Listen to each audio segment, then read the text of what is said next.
यानी अमेरिका की तरफ से पाकिस्तान को दुनिया का खतरनाक मुल्क करार दे दिया गया है। वो डरते हैं हमसे अल्लाह के फजल से। डर की वजह क्या है? डर की वजह यही हम मुसलमान हैं। आज ये हालत है कि हमारी अगर इकानमी 360-70 अरब डॉलर की है और उनकी इकानमी इस वक्त 12 गुना 4000 अरब डॉलर से ऊपर बढ़ गई है, 12 गुना हो गई है। क्योंकि उन्होंने क्या उनके यहाँ भी जमहूरियत है, उनके यहाँ भी पॉलिटिशियन होते हैं। IMF कह रहा है पाकिस्तानी मईशत सुकड़ती जा रही है। यहाँ श्रीलंका जैसे हालात होने वाले इन हुक्मरानों ने मईशत को तबाह करके रखा। कहते हैं ना कि 5 उंगली घी में, वैसा पोजीशन हो गया है क्योंकि ऑस्ट्रेलिया भी इंडिया में इन्वेस्ट करेगा। अब इंडिया US तो कर ही रहा है, US कंसेशंस भी दे रहा है इंडिया को। So now your comparison is towards Afghanistan. आपको भारत जो है वो तकरीबन 100 साल का गैप दे गया। पहले मैं 50 साल समझता था। अब जब वो स्पेस में अपने सैटेलाइट भेज रहे हैं, जब अपना शिप कैरियर खुद उन्होंने बना के किया है, अब वो लोगों को कर्जे भी देते हैं, लोगों को एड भी देते हैं। इंप्रेशन इस वक्त ये है कि ये वाकई पैनिक कर गए, ये डर गए। आपको पता ही नहीं कौमियत क्या है, आपको पता ही नहीं इंसानियत क्या है। इंडिया का 8 दफा जिक्र आया है, अफगानिस्तान का 4 दफा जिक्र आया, पाकिस्तान का एक भी जिक्र नहीं है। दुनिया को हमारी जरूरत नहीं है, हमें अपने आप को इतना स्ट्रांग करना है कि दुनिया की हम जरूरत बने। सर वैसे दुनिया को हमारी जरूरत है, हम स्ट्रेटेजिकली बहुत इंपॉर्टेंट पोजीशन पे लाए हैं कि पाकिस्तान दुनिया का खतरनाक तरीन मुल्क है। यानी अमेरिका की तरफ से पाकिस्तान को दुनिया का खतरनाक मुल्क करार दे दिया गया है। डरते हैं वो हमसे अल्लाह के फजल से। वो डरते हैं हमसे अल्लाह के फजल से। डर की वजह क्या है? डर की वजह यही हम मुसलमान हैं, हमारा अकीदा है, हमें अपनी जान की परवाह नहीं अल्लाह के फजल से। सर इस पूरे खित्ते में पाकिस्तान की बहुत अहमियत है। सिर्फ कहने के लिए ये इंडिया वालों का है, वो हर जगह पे हमें नीचा दिखाते हैं, हर जगह पे। तो जो लॉबी है वो हमारी स्ट्रांग नहीं है, जो अमेरिका में लॉबी है वो इंडिया की स्ट्रांग है। बहुत स्ट्रांग लॉबिंग है इंडिया की वहाँ पर। भाई ये बात छोड़ दें, हम कई बार बात तो ये कर चुके कि इंडिया के सारी टेक कंपनी के CEOs वहाँ से जाते हैं। हमारा पाकिस्तान बिल्कुल उनसे 101% आ गया और रहेगा इंशाल्लाह। आगे किस चीज? आगे हर चीज में अल्लाह के फजल से। कोई एक चीज बताओ। कोई हर चीज में कोई चीज ले लो यार, कोई भी एजुकेशन में आगे यार। अल्हम्दुलिल्लाह हमारे पाकिस्तान में इतना कुछ टैलेंट है ना, कि अल्लाह के फजल से एक छोटा सा बच्चा जो है ना हमारा, वो अपने स्कूलों में अपने बच्चों को क्या तालीम देते हैं मुझे बताएं? टेक्नोलॉजी की, IT वो डांस की देते हैं, डांस की तकलीनें देते हैं अपनी बच्चियों को। हम यहाँ पे कुरान की तालीम देते हैं अपनी बच्चियों को। वो छाए हुए, हमारी कहीं पर कुछ नहीं है, हम खाली हाथ हैं, बेकार हैं, क्योंकि हमने अपने कुछ बनाया ही नहीं, ना किसी को कुछ पढ़ाया। मदरसा छाप क्या करेंगे वहाँ पर जाकर, मुझे बताइए। हम तो अभी तक ये कर रहे हैं, मौलवियों को बुला के हम बड़ी यूनिवर्सिटीज में लेक्चर्स दिलवाते हैं। ठीक है, हम इंडिया की तरह कामयाब मुल्क नहीं है, हम एक नाकाम मुल्क है, लेकिन हम एक मुल्क है। और इंडिया को उन्होंने कहा है कि इंडिया जो है हमारा वर्ल्ड्स लार्जेस्ट डेमोक्रेसी भी है और मेजर डिफेंस पार्टनर भी है। आज की तारीख में अमेरिका हमारे पीछे पड़ा है कि यार F-21 ले लो, F-21 ले लो, ये ले लो, जो मर्जी ले लो, बताओ इंडिया में बना देंगे, टेक्नोलॉजी ट्रांसफर कर देंगे, फैक्ट्री लगा देंगे भारत में, यहीं से आप लोग भी एक्सपोर्ट करना, पैसे कमाना। ये सब अमेरिका आज की तारीख में कह रहा है। 8 मरतबा इंडिया का नाम लिया उन्होंने, 1 मरतबा भी पाकिस्तान का नाम उसमें मेंशन नहीं किया गया।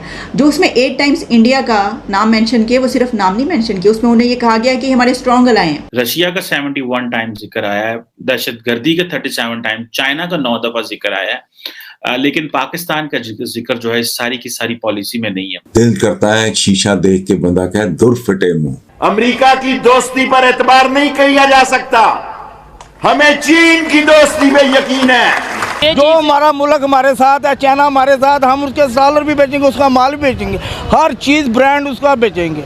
इंडिया की कोई ब्रांड हम नहीं बेचेंगे। ये मेरा इंटरव्यू पूरे पाकिस्तान में चलाओ। मैं कहता हूँ हिंदुस्तान पे सैंक्शंस लगाओ, हमें लड़ाई की कोई जरूरत नहीं है। इंटरनेशनल सैंक्शंस लगेंगी, जब गला घटेगा तो फिर उसके बाद इंडिया के साथ ताल्लुकात भी नहीं अच्छे नहीं करने, बिल्कुल नहीं करने। हमारे सियासतदानों को भी यही होना चाहिए कि इंडिया के साथ ताल्लुकात अच्छे नहीं करने चाहिए, क्योंकि इंडिया गद्दार है। जब तक वो कश्मीर के साथ अच्छा सलूक करना, बुरा सलूक करना छोड़ देगा, फिर हम उसके साथ। पहले अपने मुल्क की हालत तो देख लो। जब तक हम खुद स्ट्रांग नहीं होंगे, उस वक्त तक ना कश्मीर का मसला हल हो सकता है, ना कोई और मसला हल होगा। एक कंट्री ऐसा है कि जो ऊपर ही जाता चला जा रहा है, जो ऊपर की तरफ ही सफ़र कर रहा है और जो तरक्की करता ही चला जा रहा है। और जो 5th लार्जेस्ट इकोनॉमी बन गया वो ये कह रहा है कि यूके को पीछे छोड़ने के बाद हमने जो है वो उससे आगे जो है उसको बीट करना है। पाकिस्तान में अनफॉर्चुनेटली आज भी यही समझा जा रहा है कि शायद हम मुर्गियां पालेंगे, उनके अंडे होंगे, वो अंडे हम सेल करेंगे, अंडों को हम एक्सपोर्ट करेंगे और उनसे अपनी इकोनॉमी को बेहतर करेंगे। दुनिया के सबसे बड़े फ्रॉड हमारे यहाँ से निकलते जरूर हैं, और किसी चीज के अंदर हमारी बुरा ना माना करो। ये इंडिया वाले मेरी क्लिपें चलाते हैं, अबे तुम लोग भी चोर लोग हो यार। इंडिया वाले मेरी क्लिपें चला, अबे तुम लोग भी चोर लोग हो यार। एक से एक चोर आपके यहाँ हैं, इकोनॉमिक थेफ्ट के मास्टर हो आप लोग। हमारी क्लिपें चला के खुश होते हैं, ये हो गया। और हम सारी बात है यहाँ पे बड़ा शोर मचाते हैं कि भाई देखो पाकिस्तान जो है वो that is the heart of the international system. हम पाकिस्तान को इंटरनेशनल सिस्टम के जो है ना सेंटर में समझते हैं, लेकिन दुनिया समझती है कि नहीं, इंटरनेशनल सिस्टम के हम सेंटर में नहीं है, हम हमारा अपना भी सेंटर हिला हो। देखिए जी, शहबाज शरीफ को जितना मर्जी क्रिटिसाइज करें, लेकिन उसकी बात बिल्कुल ठीक थी कि beggars can not be choosers. ये कौम IMF के लोन पे पलती है। रशिया जो है ना वो काफी ज्यादा सस्ता तेल दे रहा था पाकिस्तान को, दे रहा था, लेकिन उन्हें नहीं लिया। क्यों? सिर्फ अमेरिका ने इनको बोला, ठीक है। इसी तरह वो तो इंडिया को भी बोला था, उन्होंने तो ले लिया। बस यही बात है ना कि इंडिया किसी के लोन पे नहीं पलती, ठीक है। तो हम लोग पैसों पे पलते हैं, कर्ज पे पलते हैं। अब वो लोगों को कर्जे भी देते हैं, लोगों को एड भी देते हैं। आप मांगने जाते हैं, वो देने जाते हैं, तो किस चीज का कंपैरिजन करेंगे आप? आपने शलवार कमीज का कंपैरिजन करना है? ये किस चीज का कंपैरिजन करना? हाँ, गाने सुनने का कंपैरिजन करना है आपने, बॉलीवुड के। हाँ, वो भी आप बड़ी शौक से मूवियां देखते हैं, लेकिन किस चीज का कंपैरिजन? अब मुझे को देख के बताए ना बंदा ये कि ये फलां चीज का कंपैरिजन हम करेंगे। हाँ, सब 3.5 साल गवर्नमेंट में रहे हैं तो उनको सख्त क्रिटिसाइज करते रहे। जब हुकूमत से निकले हैं तो डॉक्टर जयशंकर के गीत गाने शुरू कर दिए उन्होंने। और कंपैरिजन देखें किस खूबसूरती के साथ बेवकूफ बनाते हैं।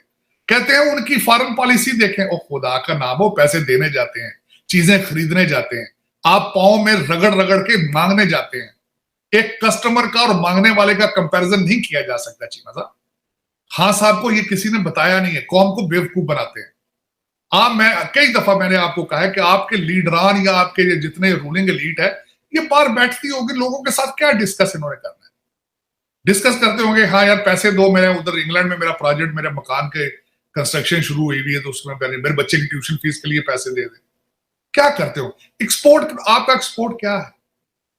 लोग सियालकोट के फैसलाबाद के इंडिविजुअल बेसिस पे एक्सपोर्ट कर रहे हैं चीजें, हिम्मत है उनकी। उसकी वजह यह है कि आपकी बिजली इतनी महंगी हो चुकी है कि आपने आज तक किसी इंडस्ट्री को सब्सिडी दी नहीं है। आप अपने एक्सपोर्ट को बढ़ाना चाहते ही नहीं है।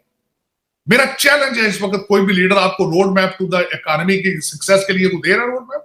नहीं। हाँ, सब जहां जाते हैं कहते हैं मैं तबलीग करने आया हूं, मैं बताऊंगा जिहाद किस तरह करना है। हाँ, सब लोगों को यह भी बताएं कि पैसा कमाना किस तरह है, आगे मुस्तकबिल में खाना किस तरह खाना है। आपकी ट्वीटों के साथ लोगों के पेट नहीं भरेंगे। ये किसका कसूर है भाई? और अगर हमारे लोग समझते हैं, काफी पाकिस्तानी हैं, वो समझते हैं कि ये नहीं लड़ेगा, ये ऐसा ही है, वॉर नहीं होगा। मैं आपको बता रहा हूं, पुतिन खत्म हो जाएगा अगर इस जंग वो हार गया। He will be finished, Russia will be finished. उसको कोई सीरियसली फिर नहीं लेगा। पुतिन लड़ेगा।